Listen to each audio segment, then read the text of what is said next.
বাংলাদেশ জাতীয়তাবাদী দল সবসময় নারীদের কল্যাণে, শিশুদের কল্যাণে সবচেয়ে নিবেদিত প্রাণ। যে আজকের যে শিশু একাডেমি, এটি শহীদ রাষ্ট্রপতি জিয়াউর রহমান, দেশনেত্রী বেগম খালেদা জিয়ার অবদান। ঢাকায় যে একটা শিশু পার্ক ছিল, তোমরা অনেকে দেখেছ, শহীদ সরোয়ার্দী উদ্যানের পাশে, এটি আজকে বিগত সরকার এটিকে ডেমলিশ করেছে বা ভেঙে ফেলেছে। বাচ্চাদের একটা মাত্র রিকগনাইজড সবচেয়ে ভালো আধুনিক চিত্ত বিনোদনের জায়গা ছিল শিশু পার্ক, সেটি কিন্তু আজকে ভেঙে ফেলা হয়েছে বিগত স্বৈরাচারের আমলে। কাজেই বিএনপি তার ধারাবাহিকতায় আমাদের মাননীয় প্রধানমন্ত্রী জনাব তারেক রহমান আমাদের নির্বাচনী অঙ্গীকারে আছে এবার স্নাতকোত্তর পর্যায়ে যে কথাটি ডক্টর জুবাইদা রহমান, উনি জিয়াউর রহমান ফাউন্ডেশনের সিনিয়র ভাইস প্রেসিডেন্ট, একজন খ্যাতিমান চিকিৎসক এবং খুবই গুণী চিকিৎসক। উনি যে ইম্পেরিয়াল কলেজ থেকে কৃতিত্বের সঙ্গে পাশ করেছেন তাই শুধু নয়, ঢাকা বিশ্ববিদ্যালয়ের ওনার বয়সে মানে ওনার আপনার যে সময়ে ফার্স্ট যে গার্ল, ওনার নাম ডক্টর জুবাইদা রহমান, ঢাকা বিশ্ববিদ্যালয়ের মেডিসিন ফ্যাকাল্টি। কাজেই উনি প্রথম থেকে একজন কীর্তিমান চিকিৎসক এবং একজন ভালো কার্ডিওলজিস্ট, আর এখন সমাজ সেবায় নিজেকে আত্মনিয়োগ করেছেন।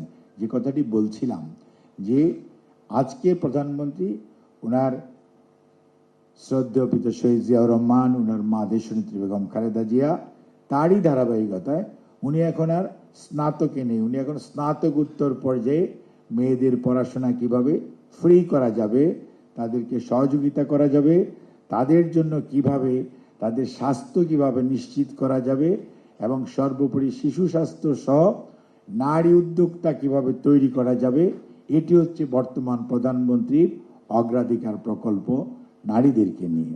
আর নারী অধিকারের ব্যাপারে যে কথাটি সবসময় আমাদের মনে রাখতে হবে, অধিকার অ্যাকচুয়ালি সবার, একজন নাগরিকের যে অধিকার থাকা উচিত, আমরা অনেক ক্ষেত্রেই সেই অধিকার বঞ্চিত হয়েছি বিভিন্ন কারণে।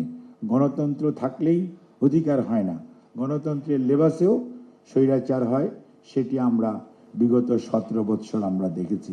আমি বাচ্চাদের সামনে ওইদিকে যেতে চাই না, কিন্তু ওখান থেকে আমরা শিখতে চাই, বুঝতে চাই যে আমরা অধিকারের ব্যাপারে সকল মানুষের অধিকারের প্রতি আমাদের সম্মান বোধ থাকতে হবে এবং প্রত্যেকটা মানুষের যে নিজস্ব স্বকীয়তা, নিজস্ব অধিকার আছে, সেটির প্রতি যদি আমরা সম্মান প্রদর্শন করি তাহলে সমাজে কোনো ধরনের বৈষম্য থাকবে না এবং নারীদেরও অধিকারের জন্য কথা বলতে হবে। আজকে কথা বলতে হচ্ছে কেন?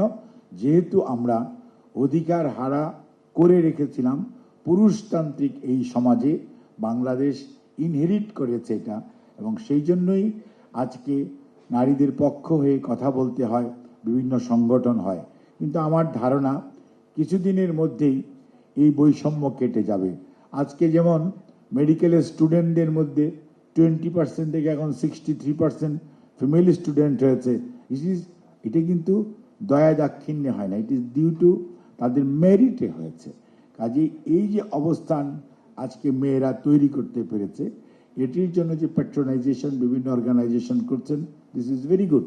কিন্তু এটিকে আমি মনে করি যে আমরা নারীদেরটাও যেমন দেখব, সকল মানুষের অধিকারকে কিভাবে আমরা এস্টাবলিশ করতে পারি সেই দিকেও যদি আমরা খেয়াল রাখি তাহলেই দেখবেন আমাদের বৈষম্য অনেক কমে যাবে আর সরকার অবশ্যই তার দায়িত্ব পালন করবে।